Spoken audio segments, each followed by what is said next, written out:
Okay, quick video today because I'm tired and I don't want to do anything, but and it's in English because I'm lazy.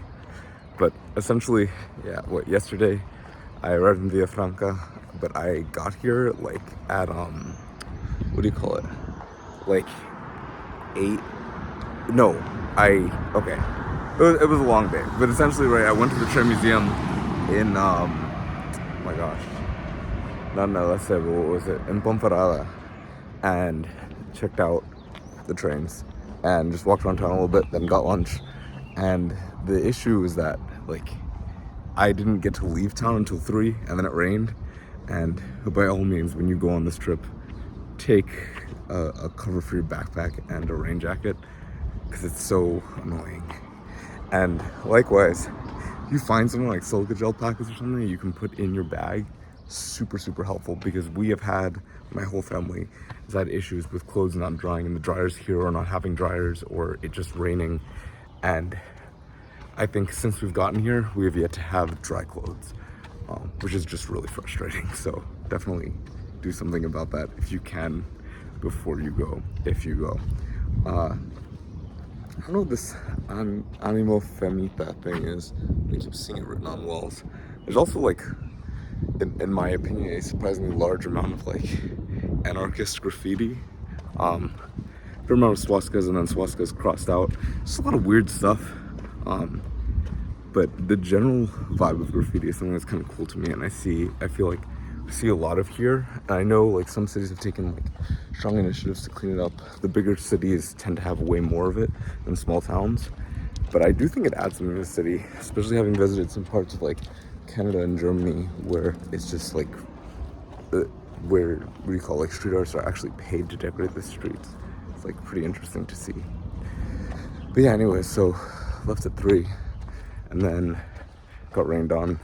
Met a guy along the way who's from Spain. He's just took an exam in Basque, which I thought was quite interesting. He said it's a language like basically unrelated to French or Spanish, despite being situated in between the two.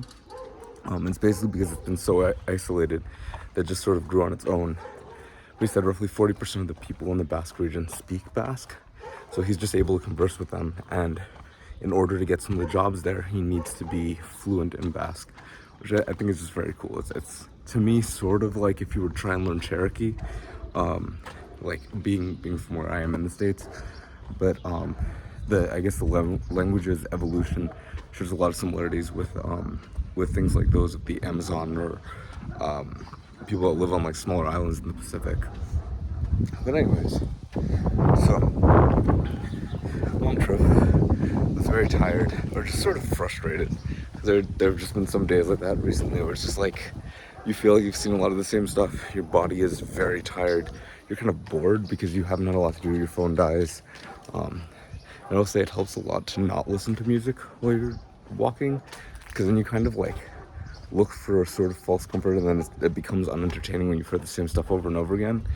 But the actual natural landscape and the ambient sounds are like way nicer than anything you've got on your phone, guaranteed. But for me, it like sort of helps with my anxiety, and then I try and turn it off and then like go back to normal life. But my family left town a lot earlier than I did, so it was like kind of frustrating to be out there on my own. And I was only walking with that guy, his name was Hector, for just like an hour. But I had a 4-hour trip, which turned into a 6.5-hour trip or more. There's a cool science museum on the way out, and definitely worth checking out if I go back there again. But yeah, so then on the way, I was like just so frustrated, I didn't even bother putting a raincoat, then I got completely soaked. I found this little albergue. It's the last one for like an hour and a half before you reach the city, which is, I don't even know the name of where I am right now. Oh, Villafranca. And so, yeah, soaking wet. The guys who work there, they're all volunteers. They're people who like, they've done the Camino before, but they had just finished it again recently. And so they'll go back and they volunteer. I know in the States we also have some organizations, like one in DC, that basically provides volunteers to the albergues because they're not all terribly profitable, especially the remote ones. So anyway, so they're working there. They made me some awesome food. It was like chickpeas and rice and tomato. It's like kind of like Indian food without the spices. So So it was nice because it was kind of like something from home. I haven't had a lot of Asian food since coming here because I'm trying to prioritize eating Spanish food. But yeah, and then what? Got here at 10:30 at night. That was the latest day I've had, and I kind of hope to not have a day anything like that again because it's just very frustrating. So today I woke up and I realized last night, like while I was showering, I was like, okay, a lot of my body hurts. Not so bad today, but it's still like something that I want to give my body some time to recover, and we had planned our rest days out a little bit further apart than expected. So I just stayed for an extra day, like slept literally all day, kind of like I did in the island when we took our last rest day. Now I'm going around trying to like get myself out of the house to actually eat. It's a very sucky thing. It's like something I experienced in Germany too, is when that depression cycle hits. You literally don't want to do anything, including feed yourself. But after a few days, you kind of like get back on track, or I do at least. And it's, I don't know, it's nice because at least out here, I know once I just like leave the house, there's a lot of interesting things to look at. The nature is gorgeous. The towns are unlike things in America. And I've got work to do anyways, which is great once I get started, but not so great when I'm not. So anyways, chilling around here, going to find some dinner, theoretically. Not theoretically, I need to eat. Yeah, I don't know. I've been starting to like respond to emails and stuff again because I've got my company launch coming up as soon as I get back from this trip. Just got to like wrap up the software. That's been bouncing around in my head a little bit. I tried to take this as like a serious vacation, but at the same time recognize that there's like still work I legitimately have to finish, and that some of it is just like clarity that I needed in what I was working on. Also super cute cat here. Hola, chico.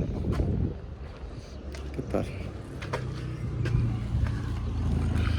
But yeah, anyways. So yeah, let's see if I can hang out with that cat. But yeah, long story short, I'm trying to launch my company as soon as I get back. Work on languages every day, talk with new people. Unfortunately, the last couple of days I haven't met anyone new, so that's been a little frustrating as well. But we'll see how things go, and keep you guys posted in a variety of languages. We'll see if I can maybe try like Danish or something, or Norwegian, by the end of this trip. But yeah, hopefully these are all informative or something. I've really been enjoying making them. To those of you continuing on, Buen Camino.